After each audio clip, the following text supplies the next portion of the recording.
Buenos días a todos, a todas. Muchas gracias por venir, por aguantar este tiempito de espera y sobre todo a los hospitales también por sumarse a esta propuesta.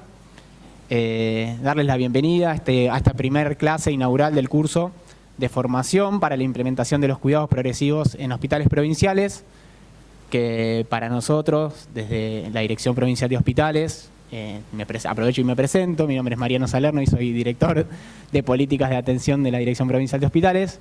Es un proyecto muy importante que venimos trabajando porque entendemos que hace al corazón del modelo de atención hospitalario y que también se imbrinca con otras políticas que venimos trabajando transversalmente en el Ministerio y que también hoy están acá presentes.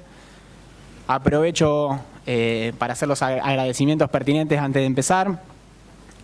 Bueno, obviamente a nuestro ministro Nicolás Crepla, que nos está acompañando, así que muchas gracias, Nico, por venir.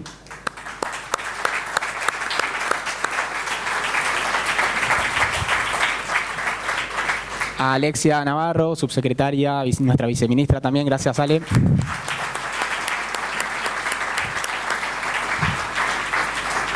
A Leticia Seriani, que también está presente. Gracias, Leti, por venir.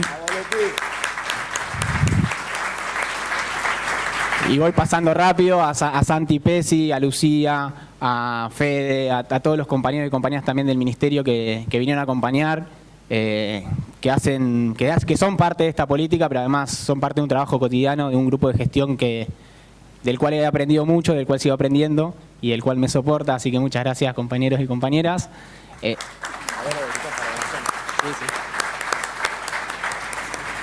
Y también contamos con la presencia del equipo del Ministerio de Salud de Nación. Está Verónica Di Cristófaro.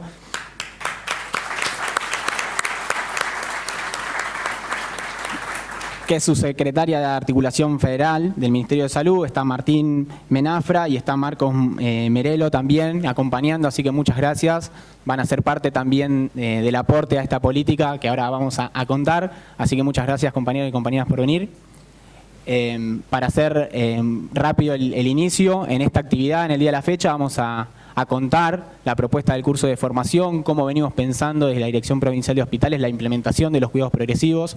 Sabemos que es un tema que ya se viene trabajando en muchos hospitales, pero quizá es la primera vez que se da una política desde el nivel central para tratar de articular y de generar una propuesta común que nos ponga a discutir todos el mismo modelo de atención en cada hospital provincial. En función de esto vamos a tener una clase inicial del ministro Nicolás Crepla, que nos va a estar acompañando. Y por último vamos a hacer una entrega de computadoras por parte del Ministerio de Salud de Nación y las compañeras y compañeras del Ministerio de Provincia también.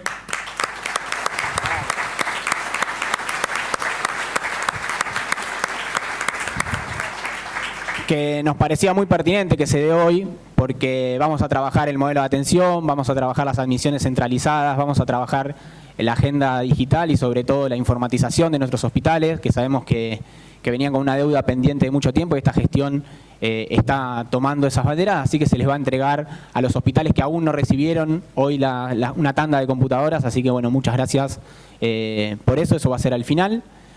Y yo brevemente contarles de qué va el curso, ¿no? Acá hay 22 hospitales presentes, agradecemos nuevamente el tiempo y haber venido, venimos conversando con cada uno y cada una de ellas la política de implementación. Este curso va a tener un encuadre, obviamente son 5 encuentros, donde nos proponemos que haya 3 actividades a lo largo de ese curso. Una actividad inicial, que es realizar un diagnóstico del estado de situación en función de los cuidados progresivos de cada hospital. Sabemos que es diversa el abordaje de esta política en distintos hospitales. Sabemos que hay hospitales que vienen muy avanzados, sabemos que hay hospitales que vienen por ahí en un camino intermedio y sabemos que hay hospitales que van a tener que iniciar este proceso. Así que nuestra primera actividad va a ser un diagnóstico de situación. Luego, nosotros también, desde el nivel central, proponemos un organigrama de orgánica funcional, digamos, de estructura orgánica funcional del hospital, donde lo vamos a poner en discusión con cada hospital, donde cada hospital va a adecuar esa orgánica en función a su equipo de trabajo y donde pretendemos también que desde ahí se dé una lógica de trabajo común. Ahora lo vamos a abordar y a profundizar no solo en este encuentro, sino en los encuentros siguientes. Y por último, la actividad final que nos proponemos para trabajar de conjunto con cada hospital tiene que ver con armar un cronograma de trabajo. Sabemos que este curso es un disparador en la implementación y que los cambios que estamos proponiendo son transformaciones de la cultura organizacional de nuestros hospitales que no van a suceder en este mes del curso, sino que pensamos acompañarlo a lo largo de todo el año, y para eso también conformamos un equipo central a nivel del Ministerio que va a estar acompañando ese proceso en cada uno de los hospitales. Esto es un poco la estructura del curso. El curso va a durar 5 semanas en principio. Hoy es el primer encuentro que va a ser presencial, después tenemos 3 encuentros que van a ser virtuales sabemos que la logística de venir a veces es compleja, sobre todo para los hospitales que están un poquito más lejos. Y por último vamos a tener un último encuentro presencial que se vincula mucho con este inicial, donde vamos a trabajar todo lo que tiene que ver con agenda digital, informatización y el rol de las admisiones centralizadas en función de también la historia de salud integrada. Lo voy a hacer rápido, así no estamos mucho. Obviamente que esto se lo vamos a compartir. Ahí hay un cronograma tentativo de actividades donde hoy lanzamos. La semana que viene, porque es corta, no nos vamos a ver, nos vemos recién a la otra semana, y así a lo largo de todo el mes de junio vamos a estar terminando este curso de implementación que nos va a permitir luego el trabajo más cotidiano entre los equipos implementadores, que eso también ahora lo voy a comentar, y los equipos centrales. Para compartirle a las compañeras y compañeros del Ministerio de Nación y a las autoridades, acá están presentes 20 hospitales que han elegido también sus equipos implementadores locales con perfiles diversos, ¿no? De clínica médica, enfermería, administración hospitalaria, hay referentes de los servicios de área programática también, y ese equipo va a ser el que dinamice los cambios culturales y los procesos de trabajo hacia adentro del hospital, ¿no? Sabíamos que era muy difícil instaurar una política a nivel central sin tener una contraparte para dialogar, para discutir, para corregir incluso también lo que uno viene pensando. Así que les agradecemos también a todos los equipos implementadores que vinieron, y vamos a estar en un trabajo conjunto a lo largo de todo el año. Como les decía, desde la Dirección de Políticas de la DPH también se armó un equipo central de tutores. Venimos de una experiencia para la constitución de los servicios de la programática que nos sirvió mucho hacer el seguimiento vía tutores, así que estamos repitiendo un poco esa metodología de trabajo y esperamos construir un vínculo profundo en el marco de esta política. Estos son los hospitales que están presentes, que están incluidos en esta primer cohorte. Estoy recibiendo muchos reclamos de los que quedaron afuera también, y eso es bueno en parte porque quiere decir que es una política que interesa y que nos va a permitir seguir. Pero bueno, también en el seguimiento que nos estamos planteando y la metodología que estamos planteando no podíamos arrancar con 60 hospitales a la vez porque es difícil el seguimiento en el marco de la forma de trabajo que elegimos. Esto muy rápido, pero me parece que está bueno que al finalizar los equipos se crucen. Ahí están sus tutores y tutoras por hospital. Les quiero agradecer también a la Dirección de Políticas y a los tutores y tutoras que están a cargo de esto. Hace una tarea muy importante. Le pusieron mucho empeño al trabajo previo, a la construcción del documento de trabajo, a la construcción de la metodología de trabajo, así que mi agradecimiento al equipo de tutores y tutoras de la dirección, a todo el equipo de la Dirección de Políticas también. Así que bueno, muchas gracias a mis compañeros y compañeras, que sería imposible encarar esto sin un equipo de trabajo como el de la Dirección de Políticas. Así que muchas gracias.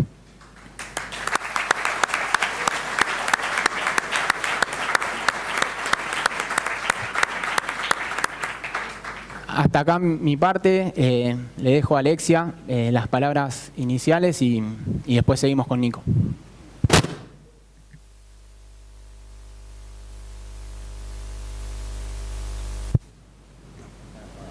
Bien, hola, ahí está. Bien, no rompí nada.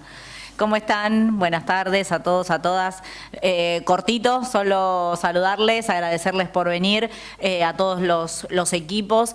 Hoy estuvimos en una jornada con Vero por parte de Nación, con Leti, con Santi, con Lu, también venimos de Berizo con el Banco Mundial, donde estuvimos en un centro de salud trabajando en la implementación de la historia clínica del HCI y la articulación con los distintos programas, ¿no? Sumar, por ejemplo, lo que eso implica, cómo cruzar, y toda esta forma de trabajo que Nico va nombrando en todas las reuniones de gabinete que tenemos semanalmente, son estrategias claves para garantizar todo este proceso y este cambio de paradigma, ¿no? Pensarnos como hospitales de cuidados progresivos progresivos está dentro de esta estrategia, la continuidad, garantizar la continuidad de los cuidados, las líneas de cuidado, la articulación también con los efectores municipales y nacionales es lo que hace potenciarnos y sobre todo garantizar el acceso a la salud del pueblo. Una de las cosas que estuvimos charlando y remarcando hoy es lo importante de todas estas políticas y la continuidad, ¿no?, de estos procesos. Son procesos que venimos trabajando hace mucho, que se están desencadenando, que están tomando impulso y es fundamental poder continuar y la continuidad de todo esto. Estamos en un año electoral, en un año donde surgen muchas mezquindades también y estamos escuchando discursos donde se pone en duda el derecho a la salud, el derecho a la educación y todo esto también pone en riesgo el acceso y todas estas políticas por las que venimos trabajando. Por eso es fundamental que estos procesos se desencadenen, sigan y garantizar una continuidad también en las políticas sanitarias, fortalecidas por el gobernador, por Nico, por Daniel, cuando asumimos la gestión y poder seguir trabajando en todas estas líneas, ¿no? Estamos trabajando articuladamente con Nación. Después también van a tener una propuesta, una invitación también para fortalecer los servicios de imágenes. Justo estábamos hablando con Verónica recién. Todos los servicios que están recibiendo equipamiento, modernización de los equipos, muchos hospitales tal vez que es el primer tomógrafo que reciban, digo, para aumentar la complejidad y el nivel de respuesta dentro de los hospitales. También van a tener otro curso para trabajar con los equipos sobre la calidad, ¿no?, de los servicios de imágenes, también articulados con Nación, con las distintas áreas que se están encargando de todos estos procesos. Así que no me quiero extender más, darles la bienvenida, seguir apostando por estos espacios. Sabemos que hay situaciones, como decía Mariano recién, muy diversas, ¿no? Hay hospitales que fueron planteados o propuestos en algún momento como cuidados progresivos, pero la misma idiosincrasia, la misma formación hospitalaria que recibimos desde la facultad imposibilitan que esos procesos sucedan, ¿no? Entonces, ver cómo podemos cambiar eso, articular eso para garantizar estos cuidados.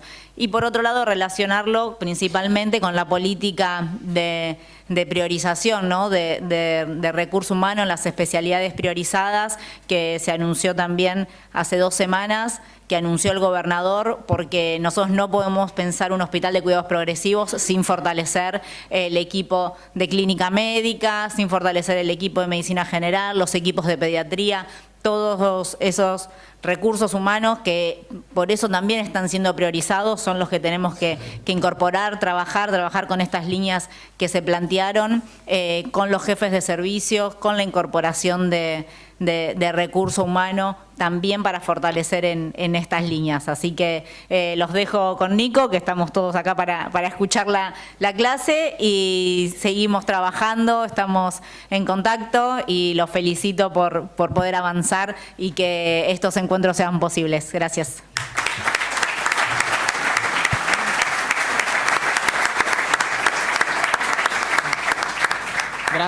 Gracias, Ale. Me quedaron 2 saluditos que voy a decir. Dos avisos parroquiales, no, saludos a Juan Riera, el director de hospitales, que no pudo estar presente por un problemita de salud, pero agradecerle a Juan también, al Hospital El Dique por dar las instalaciones y por darnos este recibimiento, siempre nos reciben muy bien. Y por último, a la Escuela de Gobierno, que este curso va a estar también cargado en la plataforma EVA, lo van a poder seguir y venimos coordinando con ellos, así que muchas gracias también a la escuela.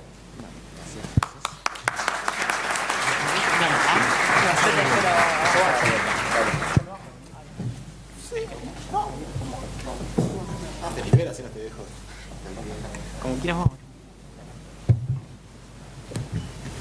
Bueno, ¿cómo andan? La idea era que cambiemos el chip, por eso me puse los anteojos. Cambiar el chip y el tiempo, bajarle un poco al tiempo. y tratemos de entrar en clave clase, digamos, para que podamos tomarnos un poquitito en la reflexión de algunas ideas. Primero quiero felicitar y agradecer por primero la presencia, cuántos son y la jerarquía que le están dando a esta instancia. Y Mariano en particular, felicitarte, agradecerte, porque hay que ponerse el traje de hacerse cargo de encabezar un proceso de institucionalización de modelo de gestión para la reforma.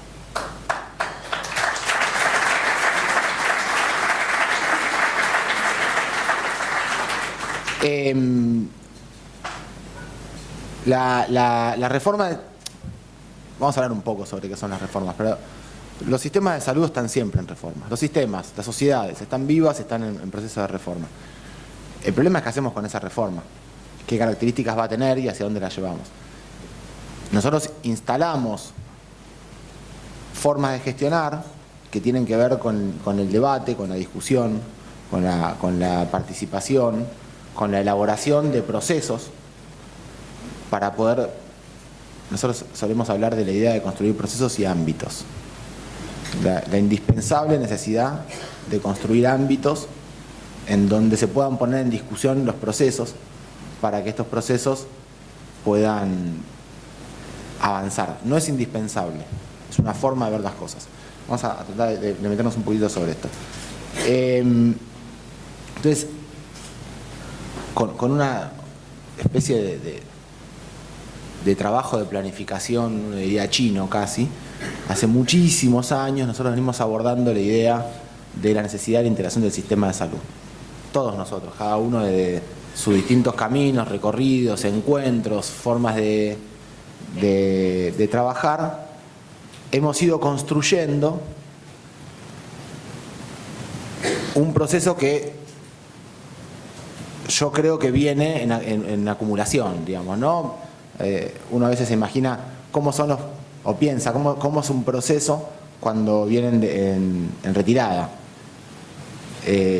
Nosotros veníamos de tanto de retirada, hace tanto tiempo de retirada, quizás a mí generacionalmente no me tocó tanto eso, sino que a mí me toca más intentar reconstruir desde una retirada muy profunda que había hecho la política sobre la planificación y la reforma del sistema de salud de muchísimo tiempo, pero como nada empieza cuando uno llega, habla con otros y con otras y hay estos procesos. Pero nosotros hace muchísimos años con Dani, con muchos otros compañeros y compañeras venimos hablando de que era necesario construir el sujeto político.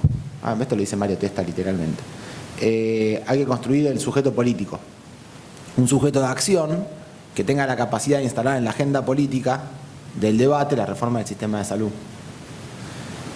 Para poder hacer eso hay muchas formas. Algunos lo que suelen hacer es golpear las puertas de los cuarteles, de las embajadas, ahora de los poderes judiciales, digamos.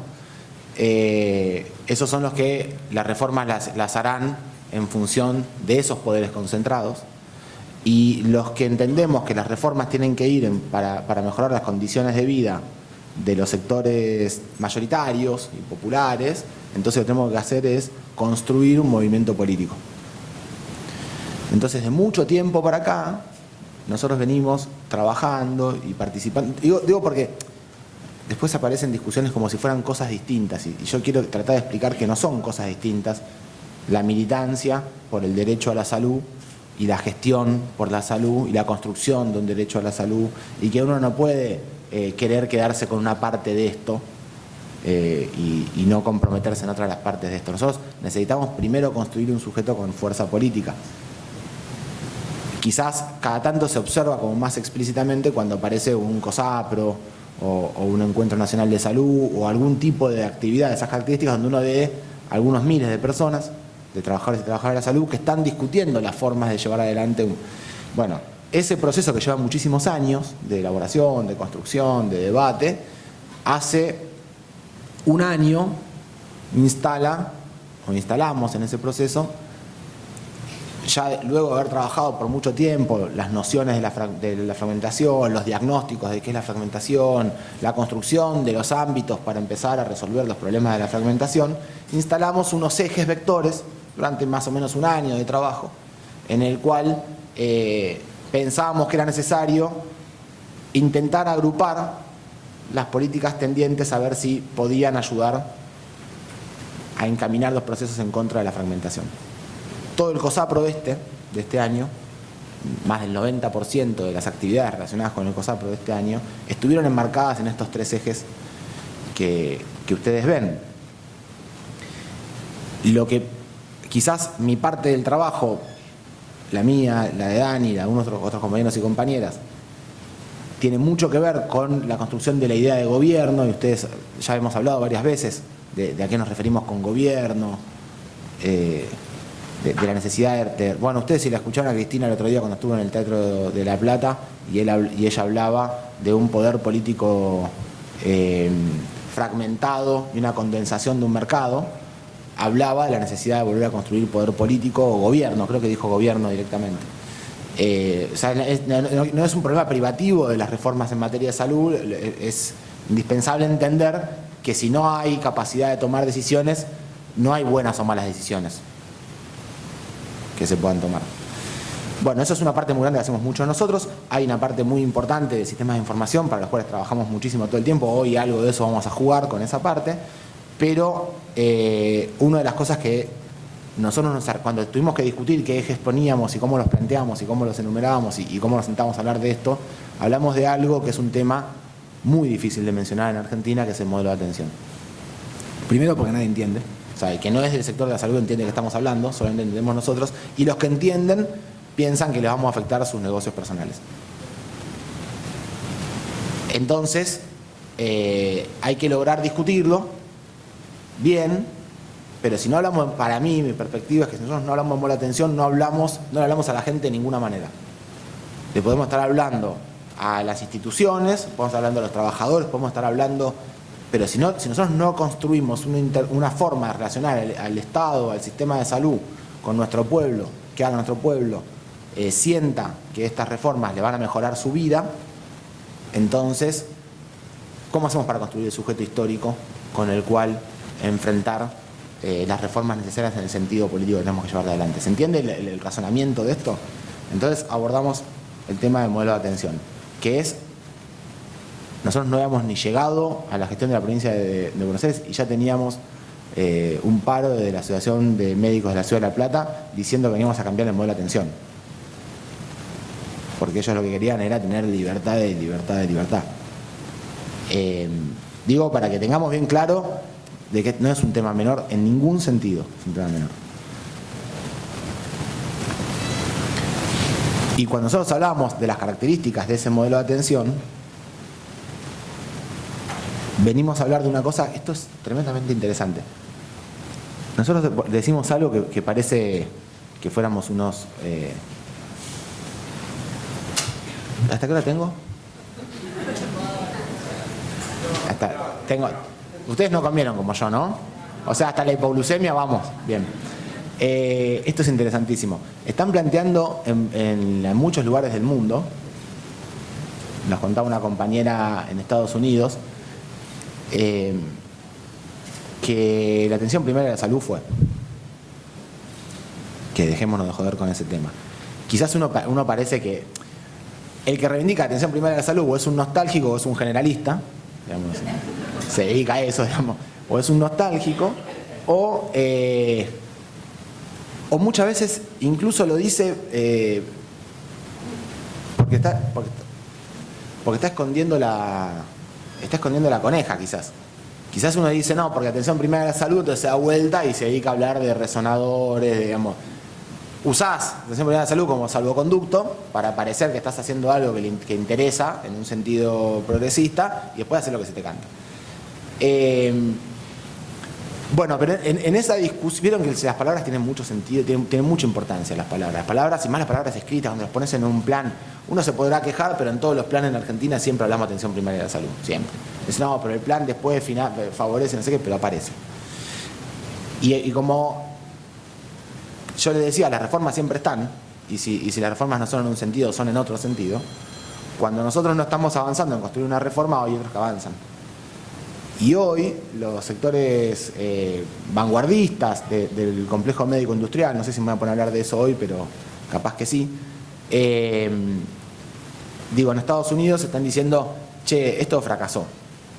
La atención primaria de la salud, olvidémonos de Alma Ata, no es por ahí. Es la medicina de la precisión. ¿Para qué vas a andar hablando de la promoción, prevención? Eso es costoso, ineficiente, te metes en la vida de la gente. Metámonos en hacer diagnósticos genéticos sobre los fenotipos, la expresión de cualquiera de las enfermedades más prevalentes.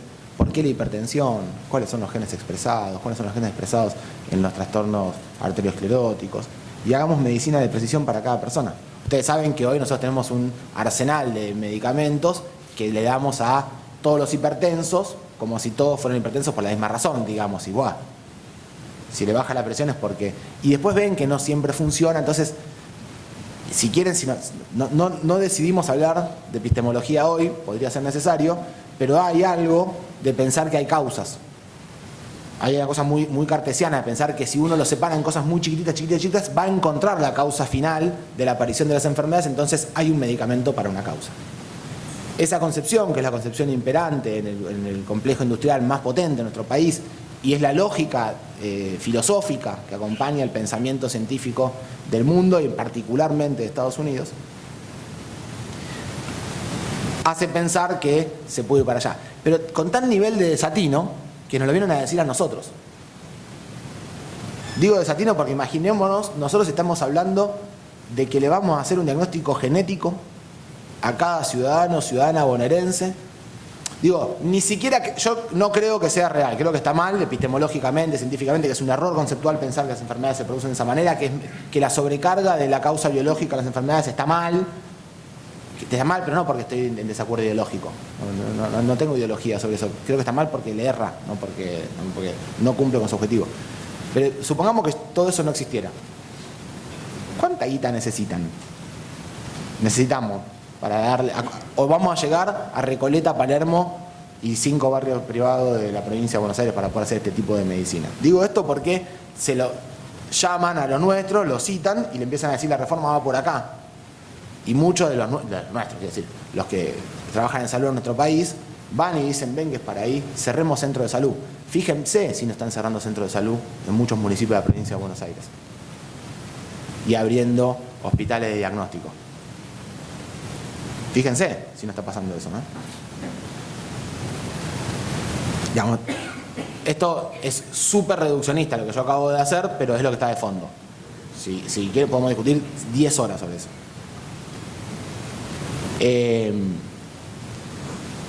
Pero yo creo que tiene que ser una reforma basada en la estrategia de atención primaria de la salud, que quiere decir en una integralidad, con pie en las comunidades, con articulación de los niveles por complejidad, que tenemos que pensar en líneas de cuidado. Y acá también hay ¿cómo hacemos para atravesar un sistema que viene con una fragmentación gigante entre el financiador de la seguridad social y privado y el sector público financiador de la oferta? Que nosotros desde el sistema público lo que financiamos es la oferta casi en un sentido corporativo. Bueno, consigo un neurocirujano, consigo un no sé qué, y bueno, y hará lo que hacen los neurocirujanos, digamos, cuando uno lo pone ahí. O muchas veces el hospital termina desarrollando el servicio porque consiguió el profesional. O quizás es un profesional más pujante en un servicio que empuja, o tiene más rosca, y qué sé yo, y consigue que crezca un servicio más.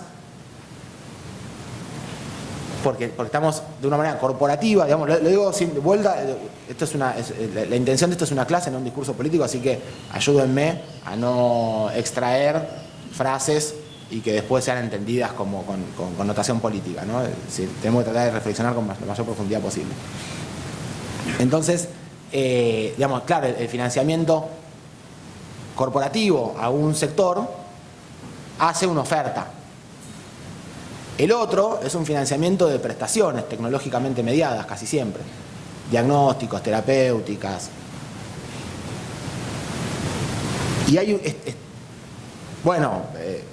pueden jugar un juego de yo ofrezco lo que me terminan pagando, pero es un juego que siempre nos va a ir mal, porque son lógicas, primero que no están pensando para nada en la gente, y segundo que son dos lógicas bastante contrapuestas. La idea de trabajar con líneas de cuidados, además de poder clarificar un poco las prácticas, es decir, pensemos cuáles son los problemas reales que tenemos acá, cómo nos podemos organizar sobre los principales problemas, pongamos un criterio de cómo se abordan más o menos estos problemas, financiemos fuertemente esto para que haya un buen canal de funcionamiento y de paso si podemos aprovechar y buscar un financiamiento más o menos coherente entre el sector público y el sector de la seguridad social y que no sean lógicas tan contrapuestas. Bueno, hay una cosa que nosotros nos debemos profundamente, que es hablar de calidad. Nosotros hablamos poco de calidad. Se habla de calidad en escritorio. A mí me parece que hablar de calidad en escritorio no me voy a poner a analizarlo porque es ofensivo. Cualquier cosa que estemos hablando sobre un proceso, sobre lo cualitativo de un proceso, y lo vayamos a discutir en escritorio, es ofensivo para la intelectualidad, digo, a quién se le ocurre. Así que de eso no voy a hablar, pero nos debemos un trabajo muy grande. Lo que sí, es imposible pensar en trabajar en calidad si no tenemos al menos continuidad. O sea, nadie va a pensar en calidad si no tenemos un equipo que haga un trabajo durante mucho tiempo, el mismo equipo. Si no tenemos eso, ni pensemos en la posibilidad de calidad, porque no es que va a venir alguien y entra a un lugar y entra en la calidad, digamos, ¿no? Bueno, como esto no era lo que venía a hablar, lo voy a hacer muy largo, pero en el medio de todo esto aparece la necesidad de la continuidad de los cuidados. ¿Cómo hacemos para trabajar en un hospital que dice que está pensando en la estrategia de atención primaria de la salud? Dice, pero siempre estamos en la frustración entre que che, no puede ser si el centro de salud, no sé. O nos termina pasando al revés, que el centro de salud reproduce un hospital chiquitito y con menos recursos. Entonces no tiene pie con la comunidad, tiene una mirada muy médica en el sentido de la atención de la patología y el diagnóstico y las guardias. Aparece de vuelta el tema de ese centro de salud no sirve si no es guardia 24 horas. Y yo digo, ¿para qué quiero yo un centro de salud que sea con guardia 24 horas? Yo lo que quiero es un centro de salud que conozca el barrio. Es más, te diría que capaz que el centro de salud tiene que abrir a la tarde y no a la mañana, cuando vuelve la gente. O sea, pero ¿cómo hacemos para que el hospital, si está pensado pabellonado, con oferta de servicios, fragmentado hacia adentro, cómo va a poder interactuar con una red y con un sistema? Entonces, para poder pensar en continuidad de cuidados, en líneas de cuidado, en sistemas, tenemos que pensar que los hospitales necesitan una reforma muy grande, que se entiendan a través de la construcción de redes entre todos los hospitales como parte de un mismo sistema, de un mismo conjunto, en donde las redes, alguito podemos hablar de la oferta, pero sobre todo vamos a hablar de los problemas. Las redes van a estar en función de algunos de los problemas que tenemos, pero bueno, van a hablar algo de la oferta, pero sobre todo que tienen que tener procesos internos adentro del hospital que les permitan dialogar mucho más fluido para poder tener alguna continuidad de los cuidados hacia el afuera y el adentro. Nosotros venimos haciendo muchas cosas en este sentido. Quizás los más potentes son los apps, que están metidos adentro, pero caminan por afuera, pero tienen que volver para adentro. Cuando tuvimos una reunión fuerte con los apps acá larga, yo les planteé que de ninguna manera la intención era que hagan territorio. Porque no es que lo que yo pienso es que lo que tenemos que resolver es el territorio de las 10 cuadras que está alrededor del hospital, que como tiene SAPS tendrá entonces un servicio que camine el territorio. Porque si no, ¿qué hacemos? Como tenemos 10 cuadras alrededor del hospital que están resueltas porque está ese hospital, y a las 20 cuadras donde no está el hospital, ¿qué hacemos? Lo importante del SAPS, por supuesto, tiene que hacer territorio, pero no para lograr resolver el problema del territorio, sino para poder vincular el afuera con el adentro, para lograr hacer una reforma interna. Uno de los problemas principales que tiene el sistema de salud es que los hospitales expulsan, diría Alexia. Te dicen que no. Entonces, ¿por qué te dicen que no? Porque no tengo. Quizás tienen, ni saben. El que te recibe ahí no sabe qué hay, qué no hay, quién lo hace, cómo se hace, no tiene ni idea, porque están totalmente trabados adentro. Entonces es indispensable, para poder hacer una reforma del modelo de atención, que es uno de los ejes centrales de la reforma del sistema de salud, para poder garantizar que haya un derecho a la salud eficiente y que los hospitales se transformen. Entonces vamos a hablar de transformación de hospitales, de reformas institucionales. De esto se trata la charla de hoy, básicamente.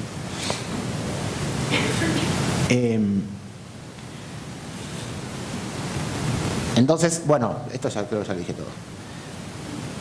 Pero lo que queremos es implementar un modelo de atención que esté basado en los cuidados progresivos. Los cuidados progresivos es el capítulo hospitalario de los cuidados continuos, ¿no? Es la progresividad en niveles de intensidad de los cuidados. Es decir, la persona esta se levanta y va al baño sola, tiene un nivel de cuidado. Hay que asistirla en la cama para poder asearla, tiene otro nivel de cuidado. Necesita un tubo para no morirse, tiene otro nivel de cuidado, ¿no? Ahora, el modelo, esta parte de los cuidados progresivos, tiene que tener un continuo entre el afuera, el adentro, o los sucesivos adentro y afuera. Tiene en el centro del cuidado al usuario, su familia, y trabaja con líneas de cuidado. Esa es un poco la definición. Bueno.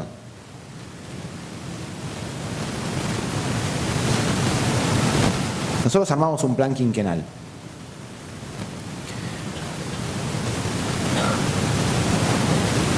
Tiene muchos niveles de análisis porque hicimos un plan quinquenal. Sobre todo es por una cuestión de gobierno.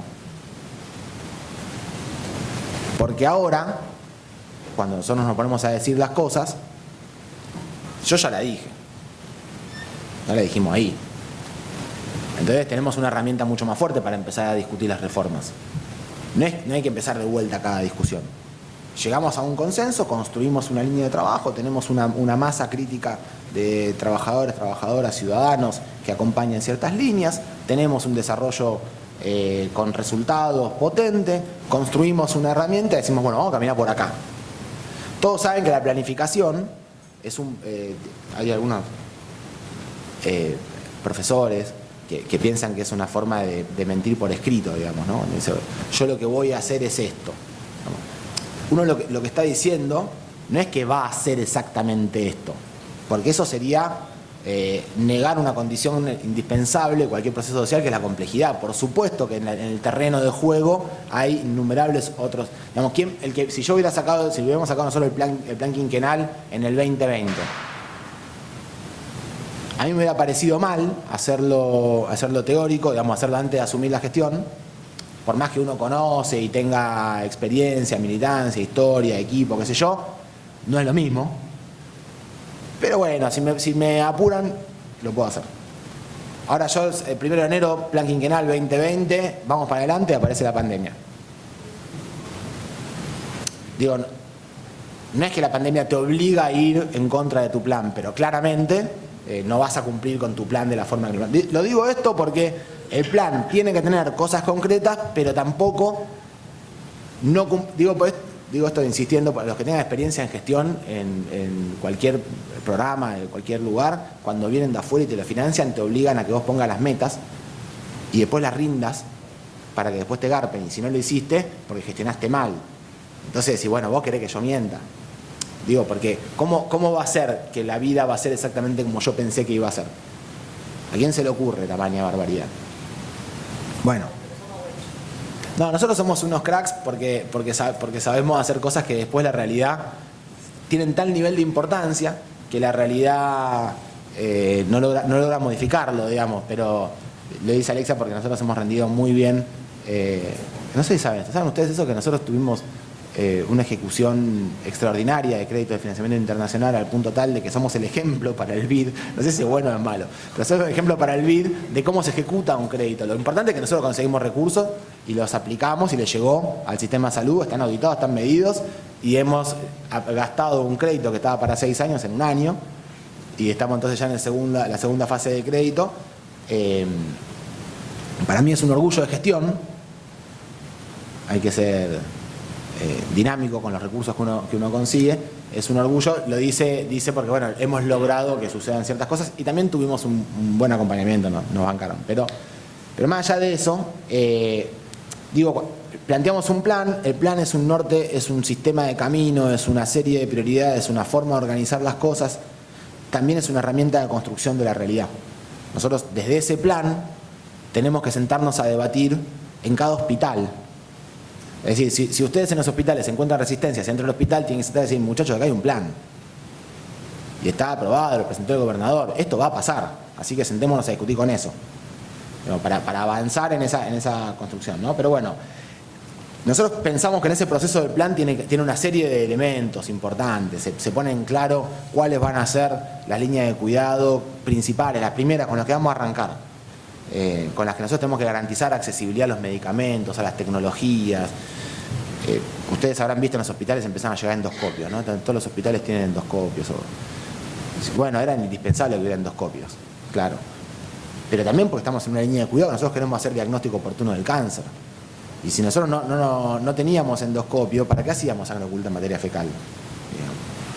O las nuevas técnicas de detección de sangre. Bueno, entonces, quiero decir, hacen aún sentido las cosas. Por supuesto que endoscopios tenía que haber, pero ¿cómo le explicas al que te viene a decir cómo son las cosas que en los hospitales hacía 20 años que no compraban un endoscopio, están todos rotos?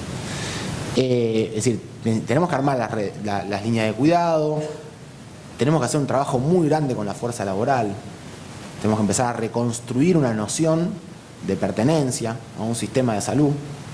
Para construir una noción de pertenencia tiene que haber primero una noción de justicia. Si uno tiene asimetrías injustas adentro del sistema de salud, es imposible construir nociones de pertenencia porque no hay justicia. Porque uno va a laburar en un lugar que puede querer de muchas maneras, pero si hay algo que todos los días le da bronca, es muy difícil que lo termine queriendo del todo. Entonces, no puede haber uno que gane así y uno que gane así, aunque les alcance a todos, quiero decir. Porque se empieza a haber un problema si yo pertenezco a esto, ¿por qué me están cagando? Quiero decir, ¿no? Si yo soy o no soy parte de esto. Si soy parte de esto, ¿por qué me están cagando? Entonces tenemos que empezar a construir alguna noción de qué es ser un trabajador de la salud en la provincia de Buenos Aires y elaborar a partir de ahí obligaciones, derechos y remuneraciones. Es un proceso re complicado, pero digo, si nosotros no nos ponemos a decirlo, a discutirlo, a hablarlo, después cada cosa lo único que genera es reacción y resistencia. Yo creo que hay cosas que se discuten más popularmente, porque es muy difícil que uno te diga, yo que soy el de la parte del león, creo que es injusto que pase esto, si alrededor tenemos al resto de los compañeros y compañeras que uno reconoce como trabajadores y trabajadoras que hacen un esfuerzo muy grande dentro del sistema, pero uno lo está cagando. No porque fue él el que lo decidió cagar, sino porque tuvo la capacidad de presionar en algún momento en el cual se llevó una parte de la torta distinta.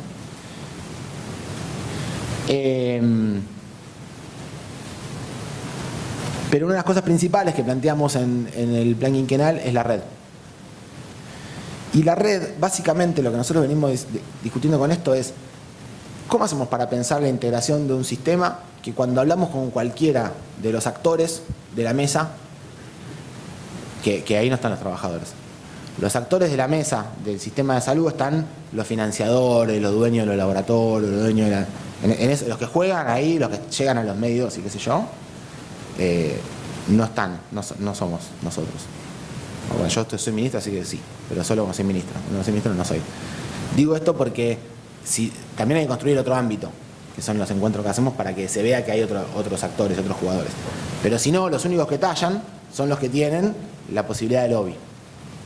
Y cuando uno se sienta a hablar de reforma del sistema de salud con esos jugadores, todos están discutiendo sobre un financiamiento que tiene compartimentos estancos. Entonces parece imposible avanzar en una construcción de un sistema si los financiamientos se encuentran estancados. Entonces, nosotros hablamos de la idea de armar la red para pensar que la oferta de servicios de salud tiene que estar basada en las necesidades del pueblo, en la epidemiología, en la demografía, que en función de eso y haciendo un diagnóstico de oferta de servicios de salud y pensando cuáles son las líneas de cuidado, hay que hacer las inversiones necesarias para modificar la oferta de servicios de salud. Pero que la forma de modificar la oferta de servicios de salud no es solamente provincializando hospitales, fundando nuevos hospitales provinciales, sino que tenemos que integrar los distintos niveles del Estado, en primera instancia, y segundo, recuperando la seguridad social como un elemento del público. Porque la seguridad social es del pueblo. Es simplemente una de las formas que se han dado a los sistemas del mundo para financiar su salud. Desde impuestos, como la seguridad social, o desde impuestos generales, como el sistema público. Pero de siempre, una cuestión impositiva y pública. Y ahí llevamos décadas de haber perdido la seguridad social en manos del sector privado. ¿Sí? Hay mucha gente que le dice obras sociales a las prepagas. ¿Vieron? En el sector público. Acá los comunicadores que a veces se enojan y se prepagan, no entiende nada, no entiende nadie, la gente entiende obra social. ¿Qué obra social tenés? Swiss Medical. Bueno, perdimos una bocha de batallas. Entonces tenemos que rediscutir. Para rediscutir esto, si nosotros logramos que todos los efectores del sistema de salud, empezando por los públicos, y después discutiremos el resto de la seguridad social también,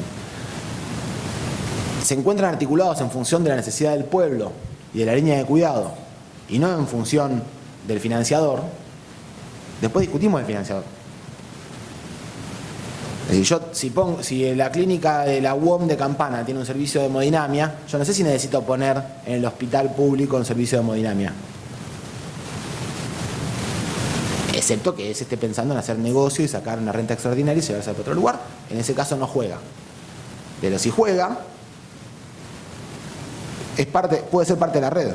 Lo digo con una cosa de la seguridad social para que se entienda al extremo donde voy. Ni hablar de que hay servicios en hospitales. La provincia es muy grande y las localidades del interior son pequeñas. Hay servicios que son infinanciables por escala, por costo, por complejidad para los municipios. ¿Tiene sentido que nosotros provincialicemos todo el hospital si podemos asistir, ordenar y hacer que parte de los servicios estén financiados por nosotros? Pero todo tiene que ser parte de la misma red. Bueno, estoy tardando demasiado en toda esta vuelta, pero ustedes saben que estas son parte de las discusiones centrales del plan quinquenal.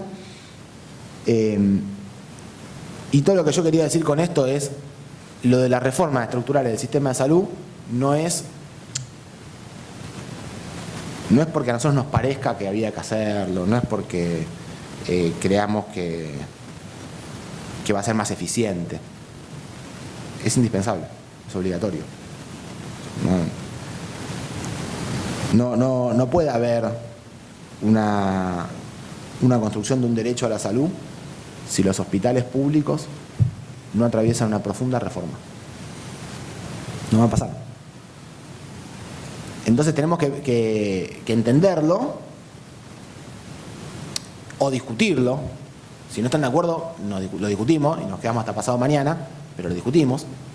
Pero si estamos de acuerdo, discutamos el cómo de esto. No si sí o si no, si digo que sí, pero en verdad lo dejo como está. Pero yo quiero que discutamos un poco sobre la profundidad del concepto, mucho antes de discutir los modos. Yo creo que después le pido a Mariano que él plantee un poco porque tiene como más aceitado algo de la propuesta central, digamos, podría plantear vos. Yo quiero discutir un poco más lo filosófico y conceptual, porque me parece que si nosotros llegamos a esa discusión primero y nos ponemos de acuerdo con eso, después si la mejor respuesta es la que presentamos nosotros, joya, y si hay una mejor, díganosla. O si esta propuesta calza, pero acá le agregamos, digamos, todo puede ser. Lo que no puede ser es que digamos que sí, hagamos otra cosa, si entendemos que esto es así. Y no importa que nosotros nos vayamos en 6 meses, que tengamos elecciones en 2 meses, en 3 meses y que tengamos recambio de elecciones. No se puede pensar el sistema de salud así. Porque además en todo caso me voy yo. Pero la mayor parte de ustedes se quedan en algún lugar con alguna responsabilidad. Entonces no se puede pensar así y no tenemos derecho a especular a la hora de pensar la reforma del sistema de salud que nos debemos hace décadas. Y nunca va a ser el tiempo político para hacer los cambios que hay que hacer. Es indispensable que lo hagamos igual. Bueno, la primera cosa que quiero plantear es que estamos en una institución y que las instituciones tienen una cosa llamada instituido, que son la serie de normativas historia, las acumulaciones simbólicas, culturales, históricas, que le dan forma. No son las paredes, aunque las paredes tengan mucho que ver, no es el lugar donde está ubicado. La institución es ese acumulado histórico de valores que hace que los sujetos que pasen por ahí sean transformados por la institución de una manera muy potente. Puede haber pocos lugares con un instituido tan duro como los hospitales. Las cárceles, el ejército, no se me ocurren muchos más, que tengan un instituido tan duro como los hospitales. Todos nosotros sabemos que hay cosas que pasan en los hospitales que si uno las cuenta afuera no les creen. Y adentro de los hospitales son nuestra vida cotidiana, que son de niveles de abstracción, de Marx diría de alienación, que afuera no se creen, que no están dentro de las reglas de la sociedad y están solo dentro de las reglas de la institución.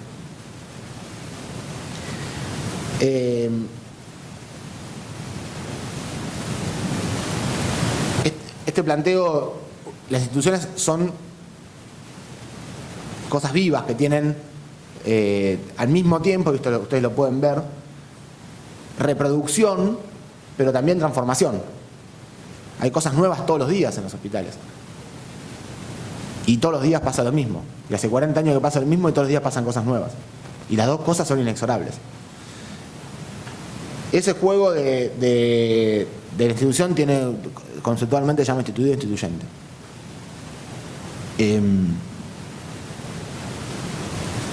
Alguno habrá leído a Castoriadis, supongo yo. Los psicólogos lo leen. Acá tenemos un debate histórico con Leticia respecto del uso de las categorías instituyente e instituido. Porque Castoriadis plantea el instituido como ese conjunto. Este es Testa, Castoriadis. Lo que plantea Testa, que para mí es distinto que como lo dice Castoriadis, es que el instituyente es la acción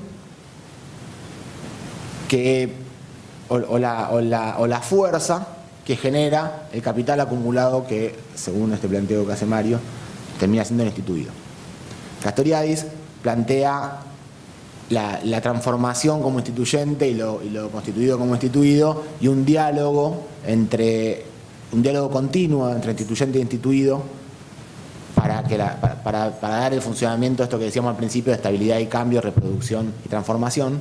Lo instituido lo que lleva a lo mismo, lo instituyente lo que genera algún tipo de quiebre. A mí me divierte más como lo plantea Testa, porque me parece que le da al instituyente la posibilidad de transformar el instituido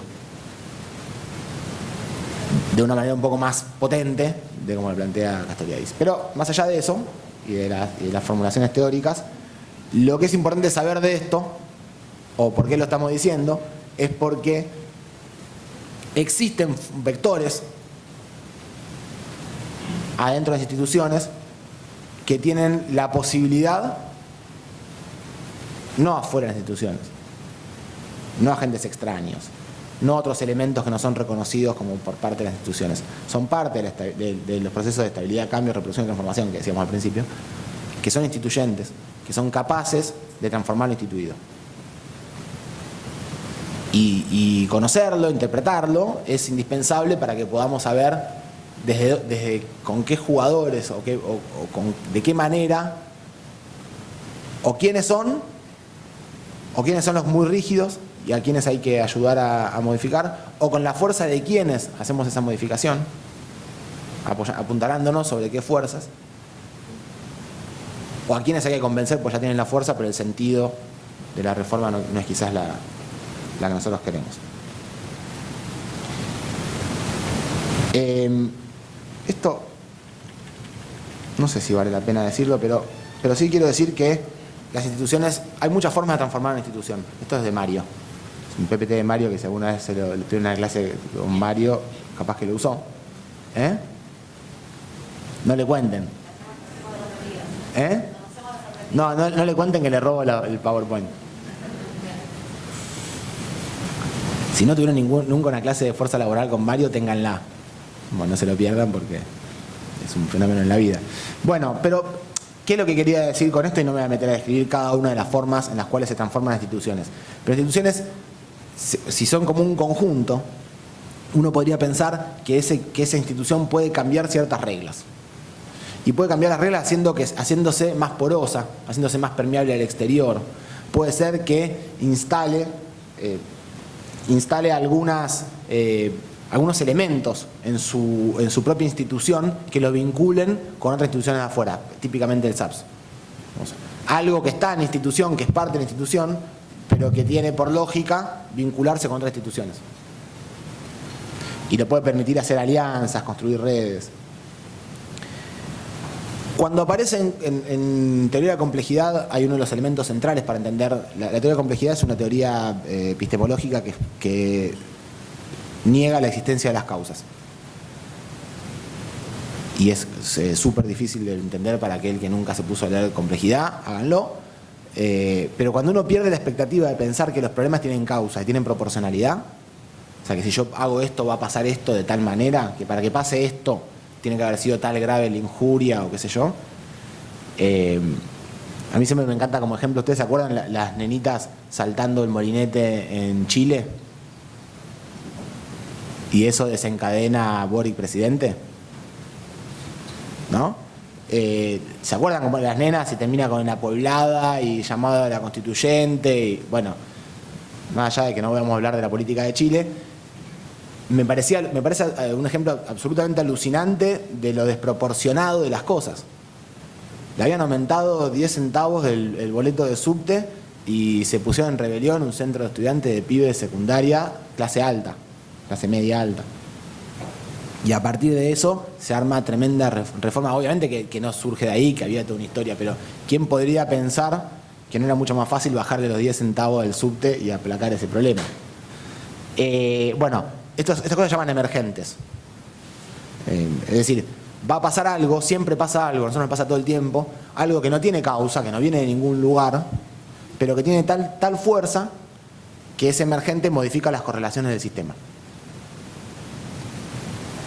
Cuando pasa algo así, las instituciones pueden pensarse de muchas maneras. Hay un ejemplo, total, a mí no me gusta hacer amigos, así que el Hospital Municipal de Bahía Blanca, ante la emergente pandemia, decide cerrar sus puertas. Cada vez que aparecía un caso, cierra las puertas. Que es el ejemplo de que está en el medio con que es el del emergente. ¿Esto sirve así? ¿No? Sí, ahí está. Mira, tengo puntero. Esto de acá. Cuando hay algo que amenaza a la institución, las instituciones, si no tienen una conducción en ese proceso de amenaza, lo más probable que hagan es reforzar sus límites y cerrarse para adentro. Que se replieguen, formando el adentro y el afuera de una manera muy rígida. Eso es muy común. Digo este ejemplo para decir, bueno, aparece un emergente que claramente a todos nos hizo pensar en la necesidad de transformar las instituciones y todos dijimos, hagámoslas porosas, pongámosles puentes, pensemos cómo abrimos y cómo construimos redes.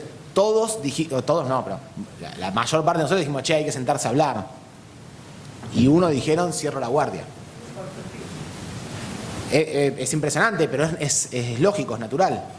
Así funcionan las instituciones cuando no tienen conducción hacia algo distinto que hacia la propia conducción, hacia las propias instituciones. Bueno, después hay una cosa que a veces las instituciones logran tal nivel de dinamismo que se transforman en un elemento de observación para los demás, como un faro. Más allá de todo, hay una frase muy interesante que decía Federico Leluar. Federico Leluar, un personaje complejo, muy interesante. Lo conocen, premio Nobel, química.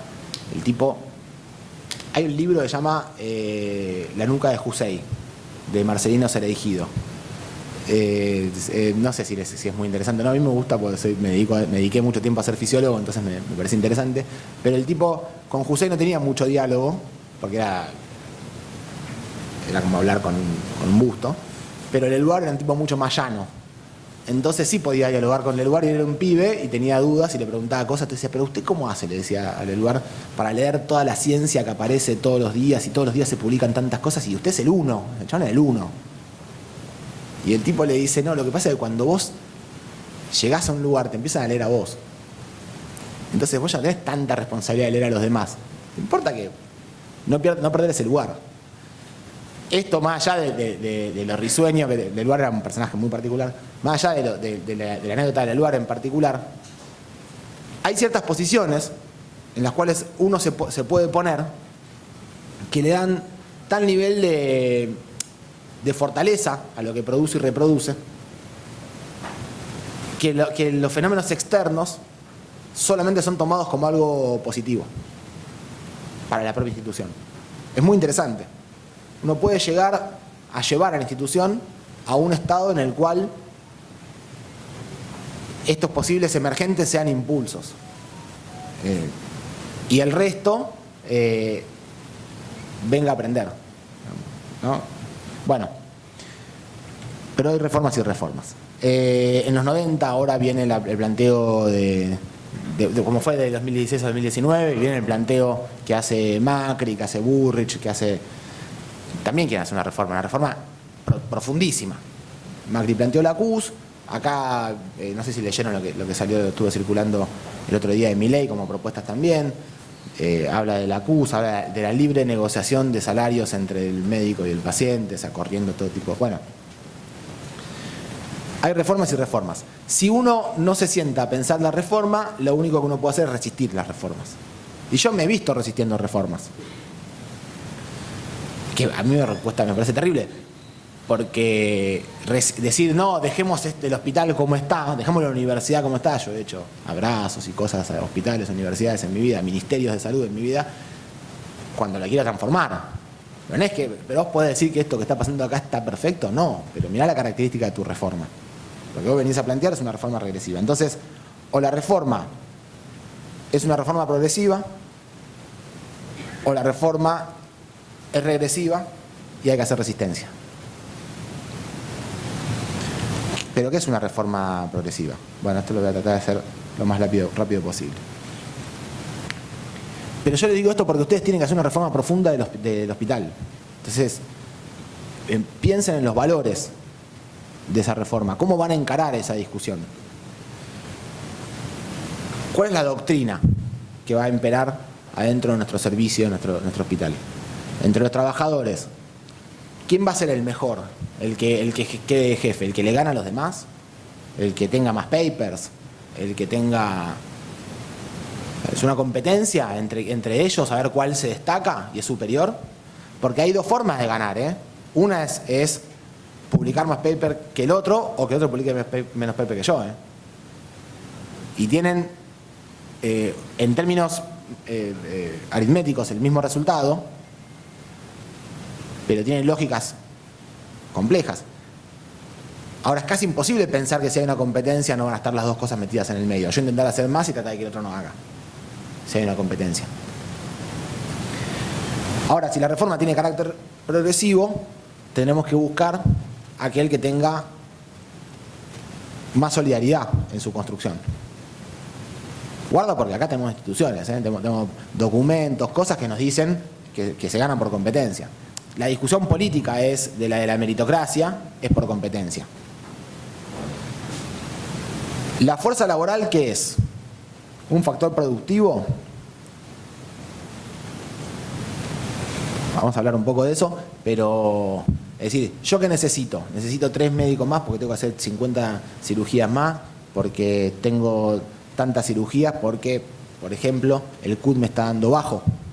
Entonces tengo que aumentar el CUD, tengo que aumentar la producción para que el CUD me dé más alto, entonces para eso necesito... Eso es ¿quién es el trabajador? Un elemento productivo. Lean el Anti-Taylor de Gastón Wagner, porque es una experiencia, comparado con lo que hacemos nosotros acá, micro. Pero bueno, lo interesante es tener un intelectual alrededor de las experiencias, porque hace algo, pero después hace un documento que leemos todo. Entonces, pero el tipo dice, che, mirá que tener un hospital no es fabricar zapatos. O sea, que no es que mientras más zapatos saque, mejor es el hospital. O mejor es el sistema de salud. Bueno, o podemos pensar que la fuerza laboral son actores centrales, sujetos activos de nuestro servicio. La población, ¿qué onda? ¿Cómo participa la población del hospital? Y la población puede estar encuestada. Por ejemplo, le podemos hacer una pregunta: ¿cómo se sintió usted cuando vino al hospital? Y eso está buenísimo, en general no hacemos ni eso. Un libro para que deje su comentario, una que vaya y cada y le pregunte, recorra por el distrito y pregunte ¿cómo fue la atención en el hospital? ¿Qué piensa? No sé qué. Y en todo caso, a mí me pasó una vez cuando era docente que cuando yo vivía de esto. Teníamos un turno en la facultad y habían decidido los docentes que la mejor forma de saber, de valorar para el tema de los concursos, o una forma para valorar el tema de los concursos, además de que vengan a laburar y qué sé yo, era qué opinaban los estudiantes. Entonces hacían una encuesta a los estudiantes y le ponían un punto. Yo era el peor, por escándalo. Pero no, había uno que era peor que yo porque no iba. Después era el peor yo. Y yo, bueno, qué sé yo, si fuera así la cosa, en ese momento Tinelli tenía 35 puntos de rating, Tinelli tendría que ser, qué sé yo, presidente del país, no sé. Si la cuestión fuera sobre la satisfacción del estudiante. No, yo no les traía la respuesta a la pregunta, que era la forma más fácil de garantizarte que los pibes te quisieran, digamos. Pero bueno, digo, era una forma mucho más participativa que otras formas de ver quién va a ganar el concurso. Así que puede ser que a ustedes se les ocurra, para hacer algo positivo y participativo, encuestar a la población. No está mal. Si quieren hacer una reforma más interesante, métanla adentro a la población. Háganlo participar de otras cosas adentro del hospital. De que les vengan a contar cuáles son sus problemas. De diseñar la oferta de servicios, la creación de programas, de líneas de cuidado, de estrategias en las cuales haya participación del pueblo. Porque si no, el tipo puede, mejor o peor, sentirse mejor o peor valorado. Pero tiene escasas herramientas para saber si eso es bueno o es malo en términos sanitarios. El trato. Tiene escasas, no digo ninguna, digo escasas. Es mucho más interesante que planteen cuál es el problema. Y que en todo caso nosotros podamos pensar en conjunto cuál es la solución a ese problema. Bueno, si el modelo de prestador va a ser algo superasistencialista o intentar la autonomía de los pacientes, claramente cuando hablamos de cuidados progresivos la idea es construir la autonomía de los pacientes. Construirla, no un proceso, ¿no? Obviamente. Bueno, eso no tiene tanto que ver con un hospital. ¿Cómo se hace la descentralización?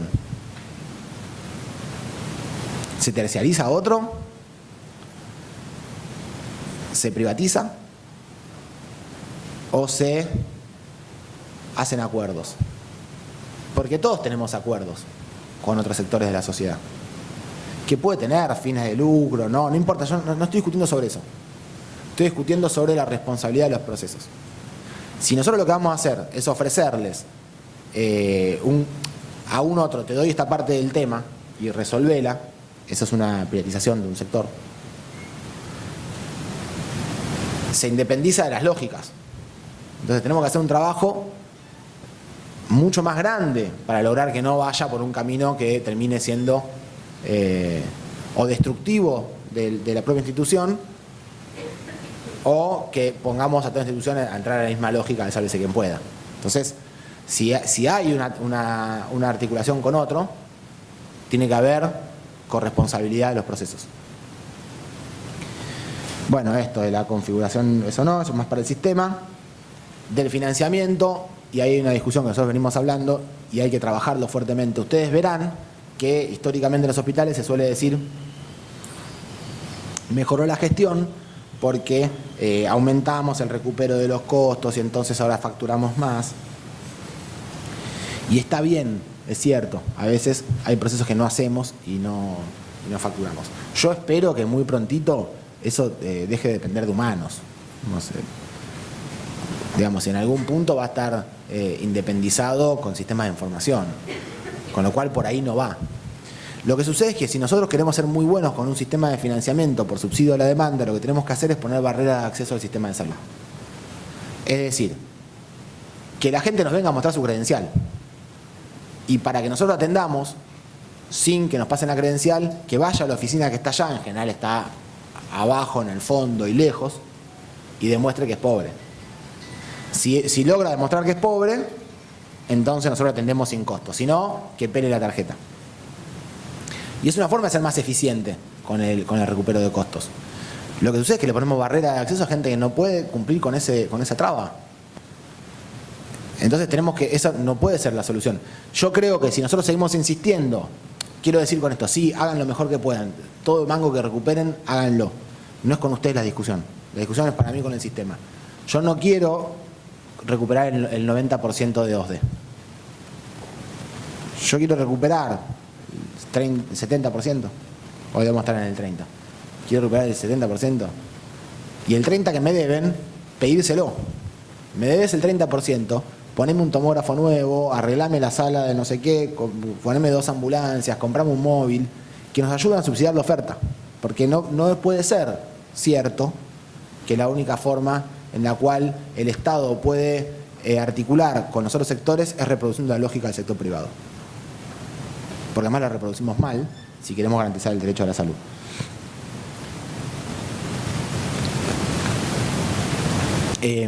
Hay una cosa, yo dije algo de calidad, que nos lo debemos, que en algún momento lo vamos a tener que discutir, pero se suele pensar que calidad es el uso de tecnologías complejas. Entonces, un servicio de mucha calidad es un servicio muy complejo. Y tenemos algunos problemas con eso porque en general las pocas instituciones que tienen procesos de calidad son instituciones muy complejas. Casi ningún hospital de baja complejidad tiene procesos de calidad establecidos. Los tenemos en los grandes hospitales de alta complejidad de nuestra provincia.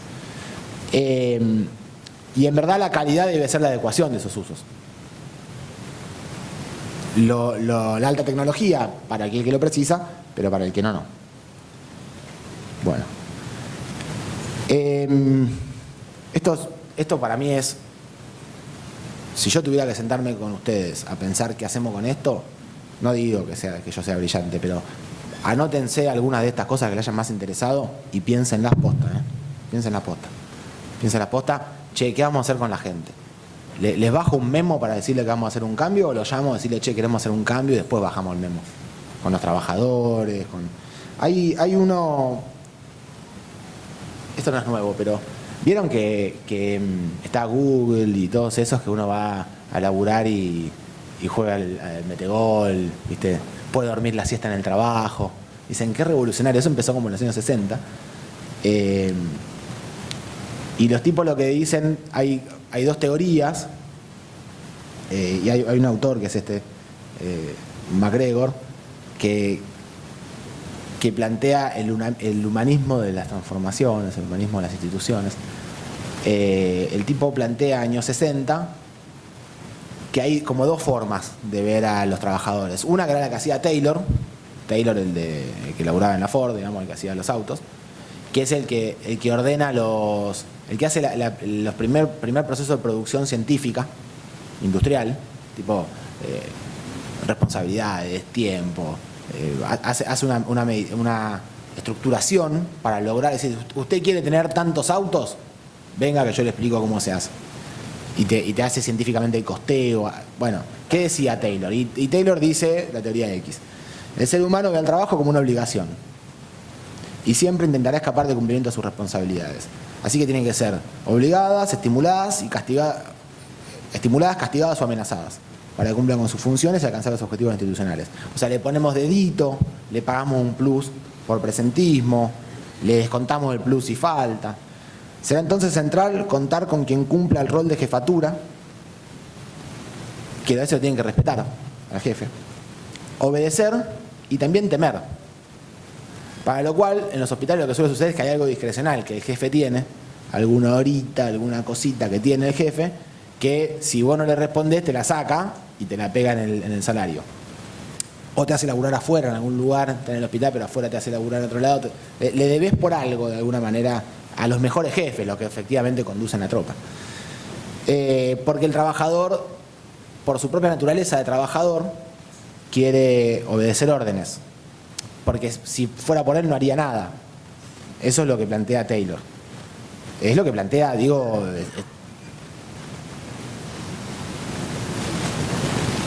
todo el mundo.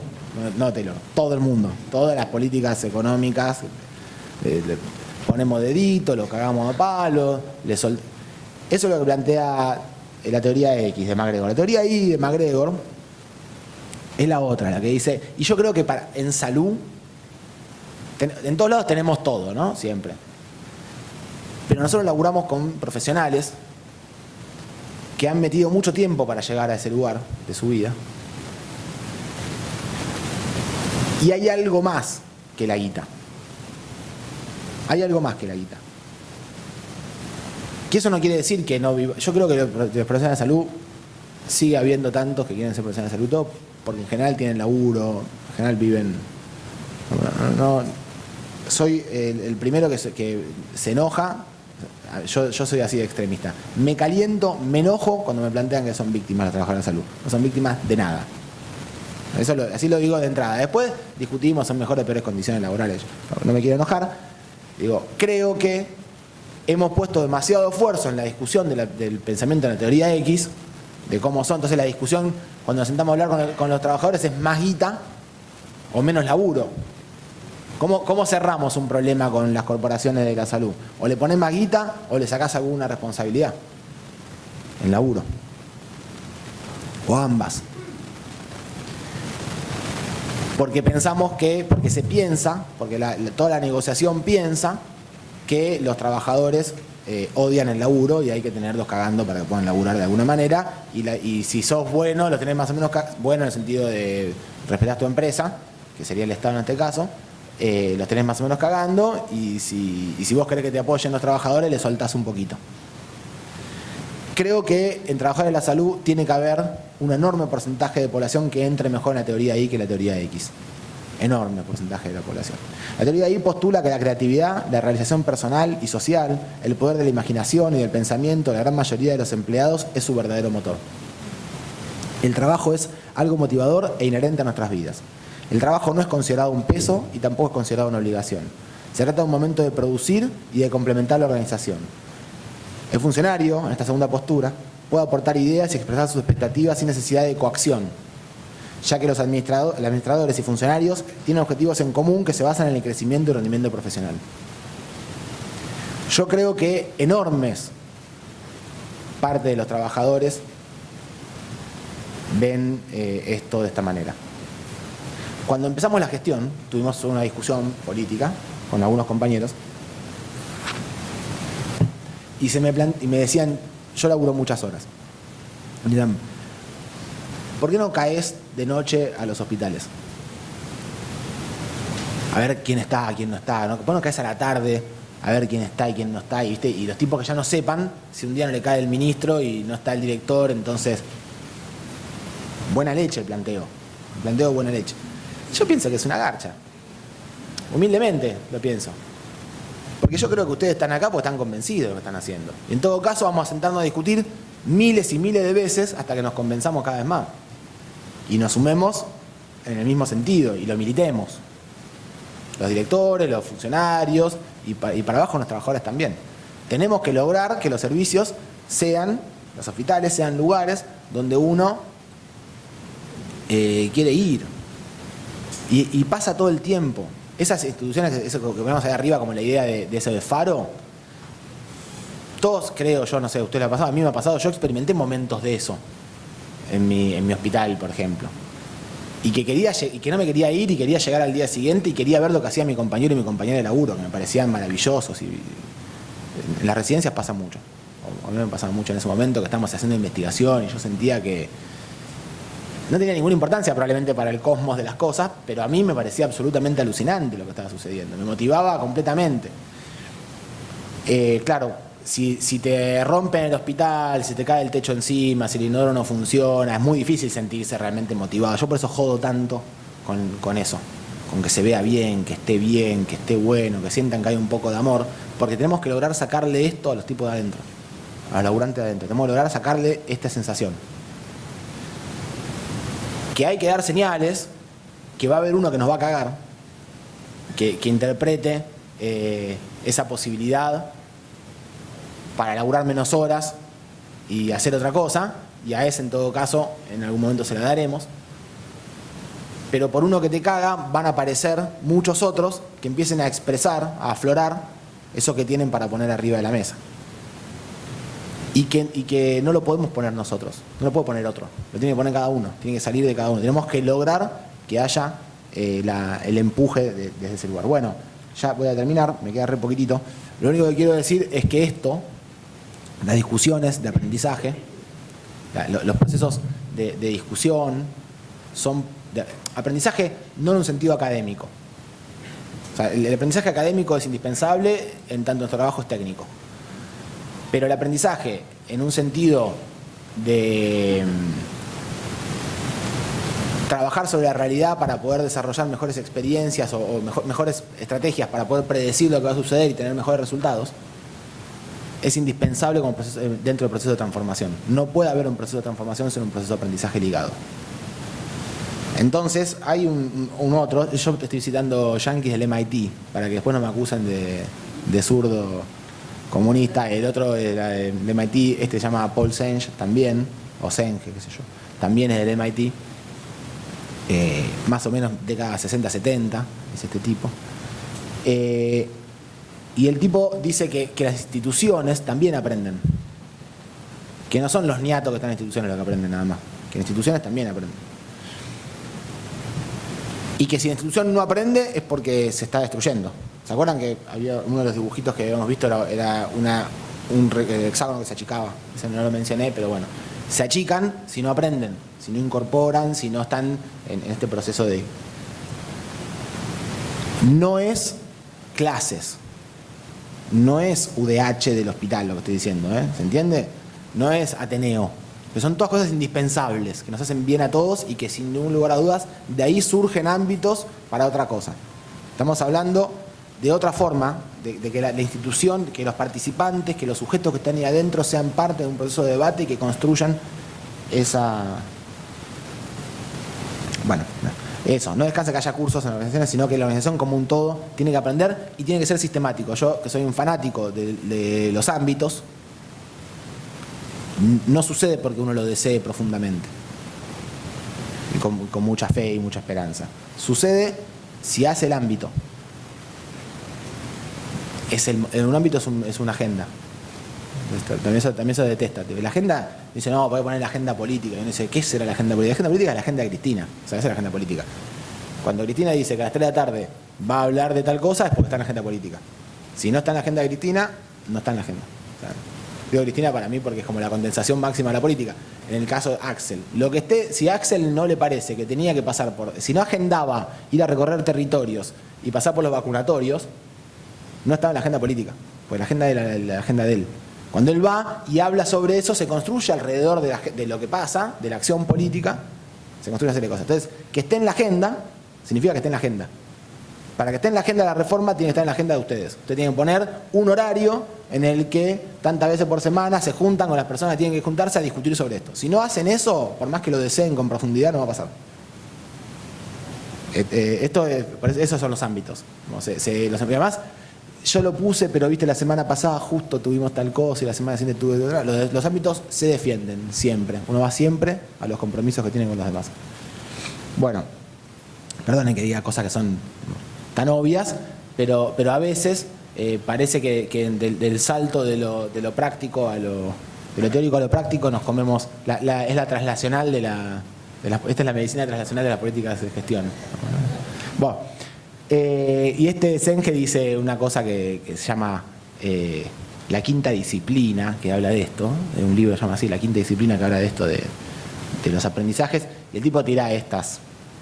¿Cuáles son los principales problemas? Se los digo, son una boludez, pero estos no son genios, son unos grandes vendedores de humo, pero se hicieron pero fueron los primeros que vendieron este humo en los años 70 en Estados Unidos y las empresas todo Silicon Valley creció alrededor de estas cosas.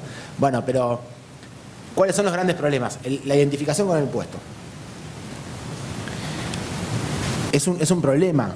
Hay gente que es él, esta persona es el jefe de servicio, no sé qué, y si no fuera ese, o el administrativo de tal lado, no importa el rol, ¿no? Pero si le corres de su lugar, le está destruyendo su esencia.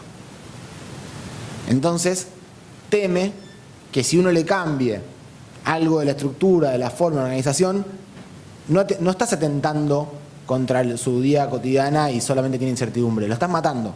Estás tirándole un tiro en el pecho porque él es ese puesto, o ella es ese puesto.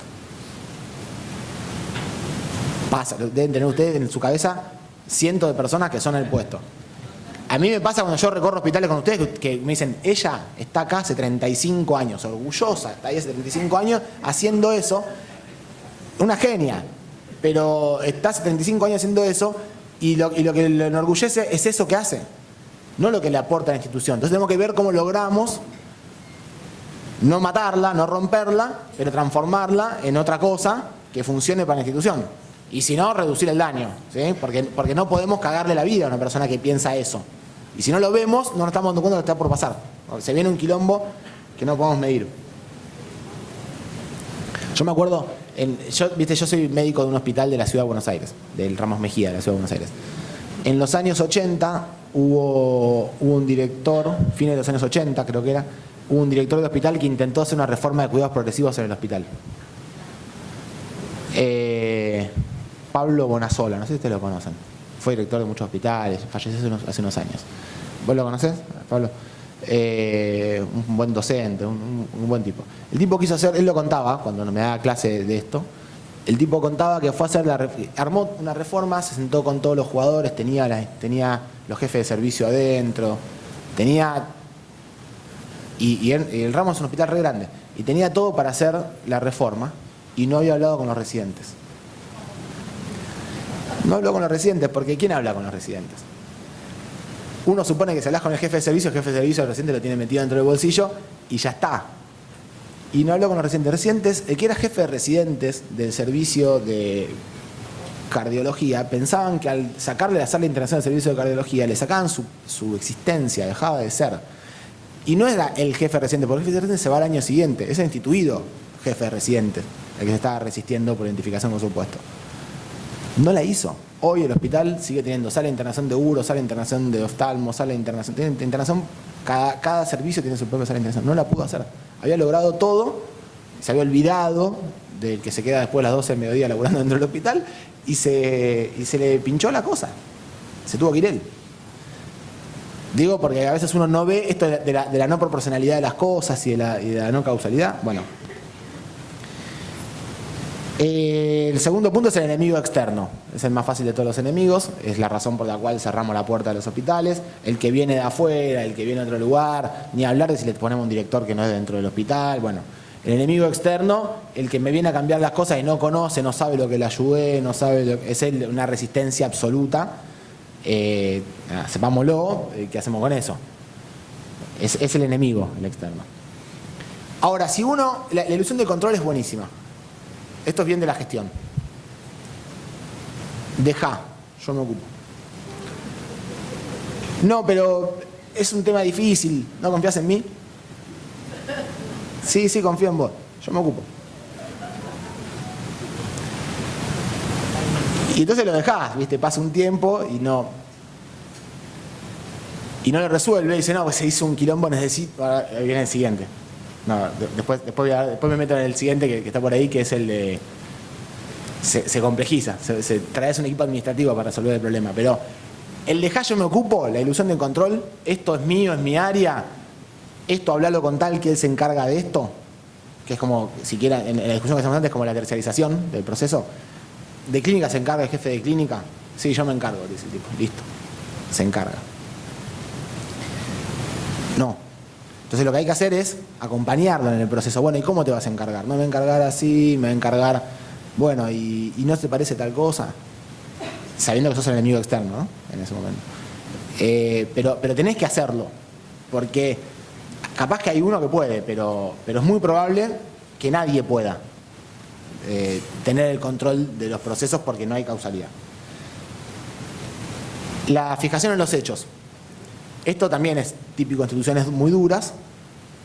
Esto ya lo hicimos.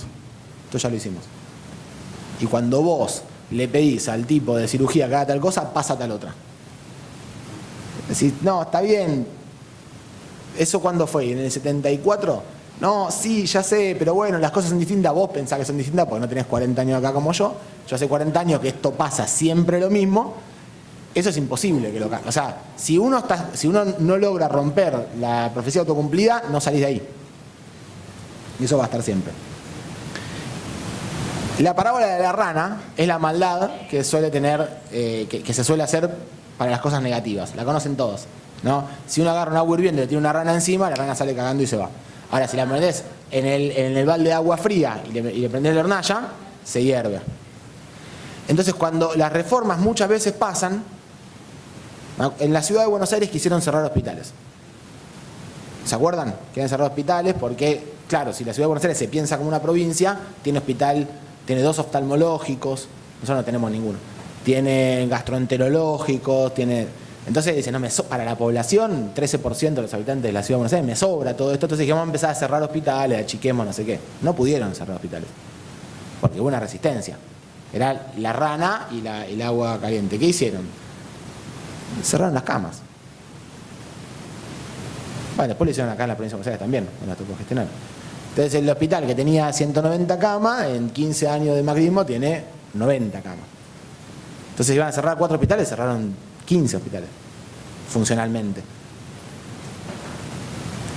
Bueno, entonces las reformas fuertes, hay ciertos procesos que de golpe generan resistencia, cuando uno los viene a plantear, pero si van sucediendo, siempre fue así.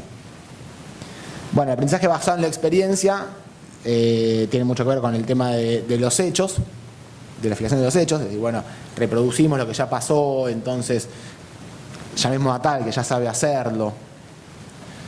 Y eso, no digo que la experiencia no sea algo para tener en cuenta, pero toda vez que los fenómenos son nuevos, por Heráclito quiero decir, porque nunca es el mismo río, no es que porque uno quiere creérselo, sino porque es así. Entonces, no alcanza con la experiencia para resolver el problema. Por supuesto que la experiencia funciona, pero no alcanza con la experiencia. Y el último de los puntos es el mito del equipo administrativo, que era esto, ¿no? Bueno, te mando un equipo, no lo puedes hacer vos, te lo mando yo del ministerio. Te mando un equipo del ministerio que te va a resolver el problema que vos no podés resolver porque los míos son buenos. Entonces llegan los tuyos, que están empoderados, y te entran y no pueden... Alexia, y no empiecen claro, y eso, esa idea de que hay un mito, de que hay un equipo administrativo que viene a resolver los problemas que otro no puede resolver, también es un problema. No digo que no pueda aportar técnicamente a alguien que viene con conocimientos y experiencias. Lo que no puede es correr al otro del proceso, porque no va a funcionar, porque es mentira, porque no hay nadie que sepa cómo resolver los problemas de los demás. No existe. Bueno, al menos en esta perspectiva que tengo yo de cómo se construyen los procesos. Se construye, puede venir alguien con conocimiento técnico, pero tiene que entrar ahí y ver con los que están ahí, cómo se transforman las cosas. Bueno, esto era la parte que yo quería más meterle teórico. Me parecía que es indispensable que discutamos sobre eso a la hora de encarar las características que tiene que tener la reforma. Yo les pido, no sé si cuándo les interesó o no, si les aburrió o no les aburrió la idea. Es imposible hacer cosas si no hemos discutido para qué. Al menos para mí es imposible. Si no estoy convencido de para qué, si no estoy convencido de cuáles son los problemas, si no estoy convencido de hacia dónde, si no tengo decidido, si no tengo la decisión política tomada, no hay métodos buenos. Es como lo contrario a la tecnocracia, digamos, ¿no? No es que esto se va a resolver porque tengamos un buen ministro de salud. Se va a resolver porque haya decisiones políticas. Después nosotros tenemos que ocuparnos de nuestra parte. No se va a resolver porque ustedes en el hospital apliquen bien las cosas que se trabajan de DPH o que Mariano plantea. Se va a resolver primero si están convencidos ustedes y si convencen a los trabajadores ahí adentro. Si no convencen a los trabajadores, si no logran sentarse con los equipos a convencerlos, no va a haber recetas mágicas que solucionen este problema. Dicho eso, y venite Marian si querés, y esta última parte la hacemos más dialogada, tenemos que empezar a trabajar en algunas herramientas del modelo que queremos llevar adelante, que básicamente tiene esta característica. La oferta no tiene que estar basada en las especialidades, sino en los cuidados que precisan los pacientes. Eso es súper interesante porque entonces va a haber abordajes 1000 veces más es muy interesante para el trabajador, porque va a haber, para el laburante, porque va a haber mucho más aprendizaje de otros, que a todos nos gusta mucho. Escuchar al otro y sacar un poco de data de la que el otro tiene. Como hospital escuela, quiero decir, como proceso de aprendizaje, es 1000 veces más interesante. Los niveles de cuidado se van a determinar por las horas de enfermería. Los servicios no tienen sector, es decir, el servicio de urología no tiene el sector de urología, sino que hay un paciente con una problemática que afecta el orden de competencia del urólogo, entonces el urólogo va a ir a verlo en donde esté. El tamaño de esos niveles también puede cambiar, porque puede ser que haya momentos en los cuales tengamos, típicamente en invierno, vamos a necesitar que la sala de cuidados intermedios pediátricos crezca, y quizás hay otro momento del año donde puede ser que tengamos a otros servicios ocupando esas zonas.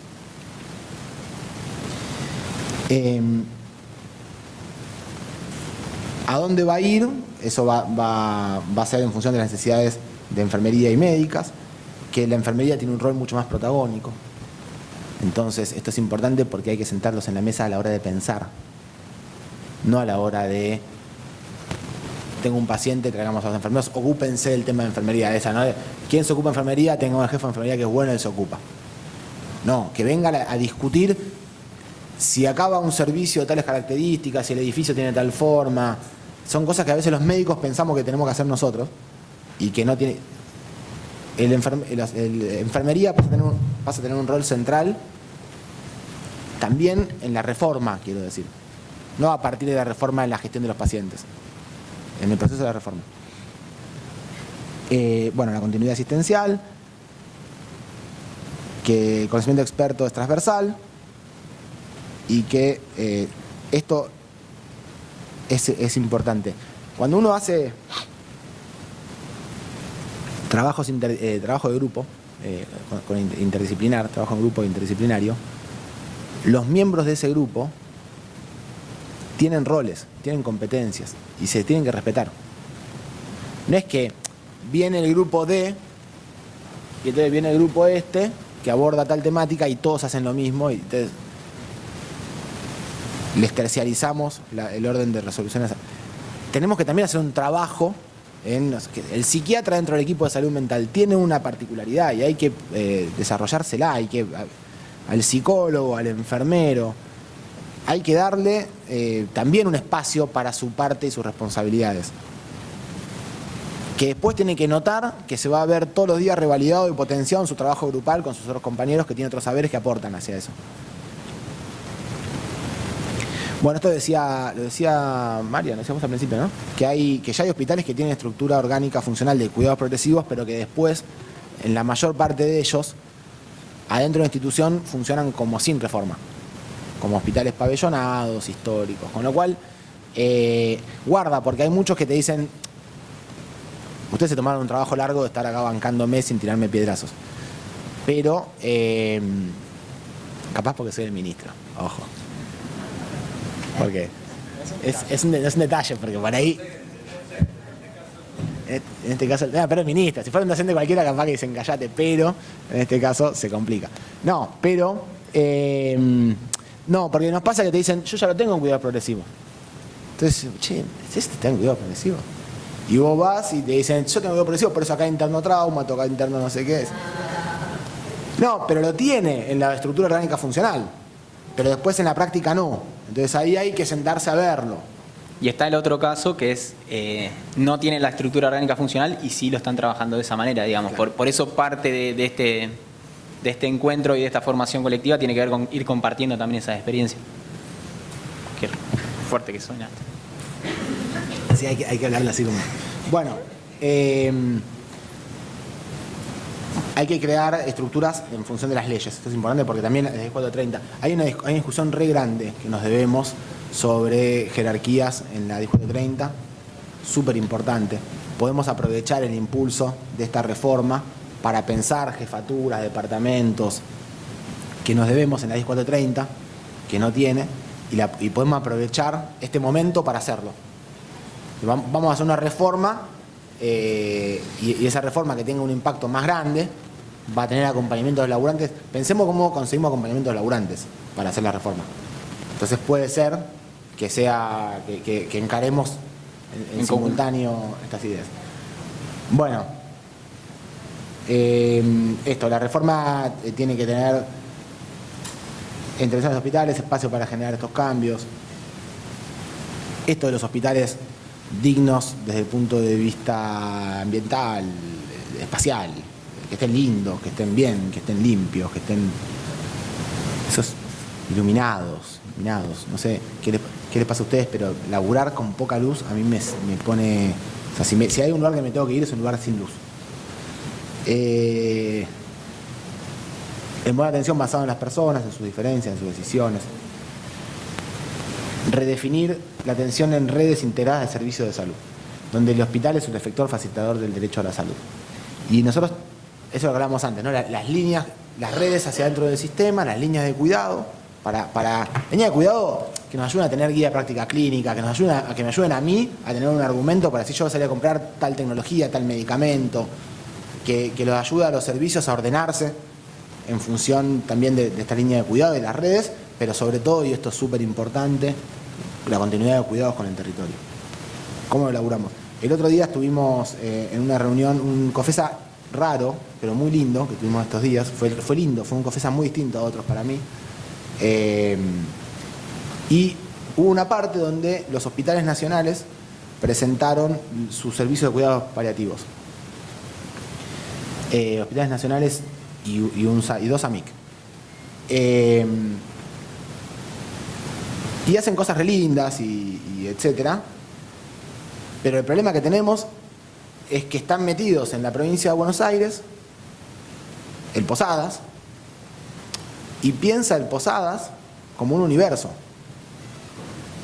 Ellos son divinos, no tiene que ver con las personas hacen lo máximo que pueden. Nosotros como institución no le hemos logrado. Entonces, cuando piensa sus desafíos, piensan cómo logra el Posadas para llegar a la casa de una persona. Y entre el Posadas y la casa de una persona está la provincia, el municipio. Entonces ellos están viendo cómo logran profesionales que puedan hacer ese laburo y ni saben que nosotros tenemos 10.000 promotores de salud capacitados y no lo saben porque no pueden saber el tipo de su servicio, ni lo puede saber. Pero nos muestra algo que es un problema gigante que tenemos y nos pasa con los intersonales a nosotros, sobre todo los grandes intersonales, también nos pasa con los territorios. Entonces, tenemos que ponerlo en la agenda de discusión. Cuando uno se va a un lugar del interior, a veces está bueno en la provincia de Buenos Aires porque el interior te ayuda a pensar distinto. En el interior pasan un millón de otras cosas. A veces el único efector, la relación con el municipio es indispensable. Están ahí, se tienen que encontrar. Hay muchísimas construcciones que suceden más fácilmente en el interior y quizás nos pueden servir para abstraer experiencias, para discutir procesos, que en el conurbano tienen otras lógicas. Bueno, pero hay un laburo de territorio en el conurbano que es gigante. Tremendo. Que es gigante. Y que tenemos que ponerlo en línea de los servicios. O sea, que el quirófano del hospital entienda la continuidad de cuidado hasta su casa. Hay que lograr dar esa discusión. Bueno, hospitales conectados hacia adentro y hacia afuera. Mario decía una cosa que es re vieja, pero está buenísima. Decía, un hospital que tiene intranet puede ser un hospital que es una cosa viejísima, porque el intranet era una cosa de otra época, pero él lo decía así. Si tiene intranet está más capacitado a trabajar para afuera, porque hacia adentro tiene un sistema de comunicación que fluye. Nosotros estamos haciendo un laburo enorme de digitalizar y de integrar desde la agenda digital. Ese es un laburo que es un proceso de transformación. O sea, no lo veamos solamente como en vez de escribir en papel escribo en la historia clínica, y no lo veamos solamente como me ayuda, me eficientiza el tiempo, más menos. Pensémoslo como una herramienta para transformar el modelo de atención, para acercarnos más al primer nivel. Hay ya varios hospitales provinciales que están entregando turnos en primer nivel de atención. Es alucinante, es alucinante. Que una persona vaya en un barrio, en Berisso, y le den un turno del hospital en el primer nivel, o en Quilmes, no sé de ver más y yo no lo sé. Igual quiero saberlos todos porque voy a militarlos. Voy a decir, en Ensenada. Quiero decirlo, quiero que se pongan orgullosos ellos, y quiero provocar al resto a que le entreguemos, no sé, ¿viste? Algunos turnos de ecografía, los controles de embarazo, los laboratorios en primer nivel. Me parece alucinante. Eso se facilita con los sistemas de información integrados, por supuesto. Igual ni siquiera es indispensable. Hay primero que tener una decisión política, pero digo, es interesantísimo. Bueno, capacitación de fuerza laboral. Uno de los puntos que nosotros pensamos como elemento central para esta reforma tiene que ver con la admisión, por 1000 razones. Pero una de las razones es la primera política que les planteaba al principio. Si nosotros queremos hacer una reforma del sistema de salud, o la hacemos de acuerdo a los intereses concentrados de los grandes oligopolios del complejo médico industrial, y eso es fácil, eso es re fácil, o lo hacemos en función de los intereses del pueblo. Si lo hacemos en función de los intereses del pueblo, necesitamos que el pueblo nos acompañe, porque nos va a tocar pito los intereses concentrados, quejándose y tienen capacidad de lobby. Es por eso que es muy importante trabajar en el modelo de atención, porque nosotros tenemos que lograr que la gente nos salga a defender los hospitales. Entonces, es una de las razones principales por las cuales tenemos que lograr que la gente deje de hacer cola a las 3 de la mañana en los hospitales. Tenemos que lograrlo, tenemos que lograrlo. Tenemos que hacerlo. No, pasa que los martes da turnos la especialista en no sé qué, no sé cuánto, entonces la gente viene desde no sé dónde, los martes a las 4 de la mañana, acampa en la puerta del hospital para tener los 10 turnos del especialista en no sé qué, no sé cuánto. Y eso solo pasa porque está fragmentada la asignación de turnos. Porque posiblemente haya una persona que vaya todos los meses a ver a ese especialista, y por ahí hay uno que no la puede ver nunca. Posiblemente, y todos sufren las horas.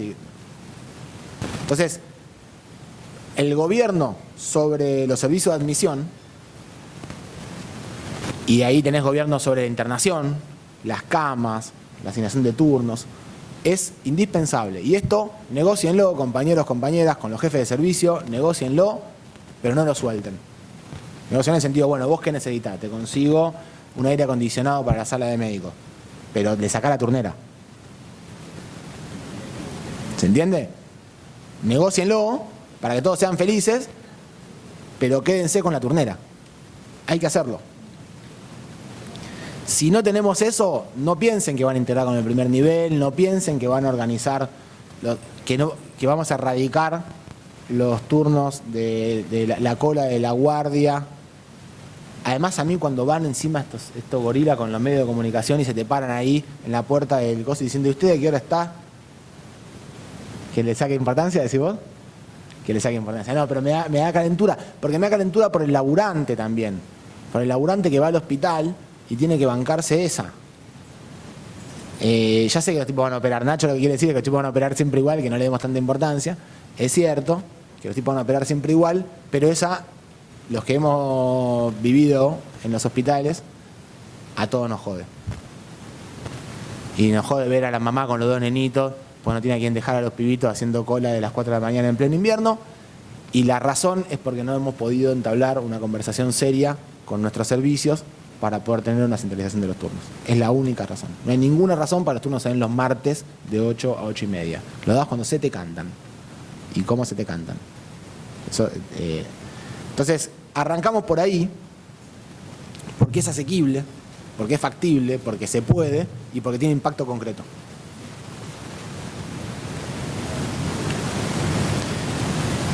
Bueno, entonces, la idea es tener... ¿Querés contarlo vos esto? Bueno, la idea es tener un jefe de servicio de admisión que tenga una jefatura de sala,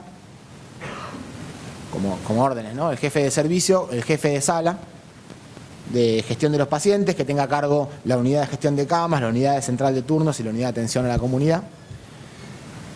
Tener la jefatura de sala de cuidado ambulatorio y de hospital de día. Y la jefatura de sala de internaciones. ¿Sí? ¿Se entiende cómo es la estructura? Y esa sala de internaciones tendrá entonces mínimos intermedios intensivos como jefe de unidades. Esa es la idea estructurante. No está entonces la lógica de organización por la oferta del servicio, sino por la lógica de cuidado, ¿se entiende? No es el servicio de diagnóstico, el servicio de... sino qué tipo de cuidados y qué tipo de roles dentro de la organización tienen.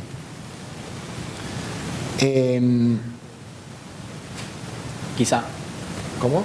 No, digo, complementando lo que decís, esto es parte, es como un adelanto de lo que van a ser los próximos 3 encuentros. Los próximos 3 encuentros vamos a estar profundizando sobre esta estructura, digamos, ¿no?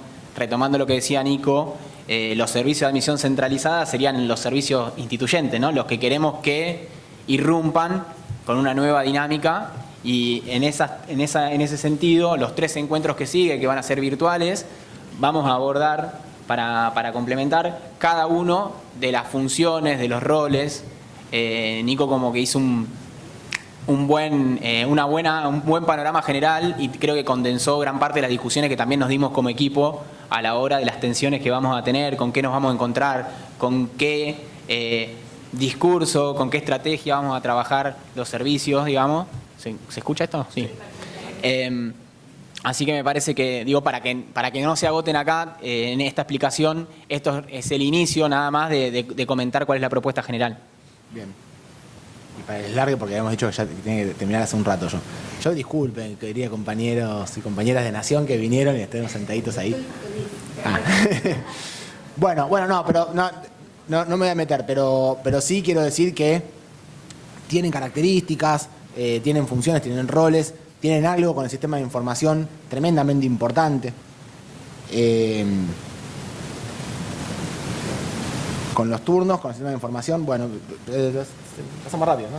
Sí, es parte de lo que se va a abordar, digamos, las 3 salas para sintetizar la propuesta y ya el hambre es total, digamos. Lo vamos a estar abordando. Creo que lo más novedoso tiene que ver con, imposible retomar después ese comentario, ¿no?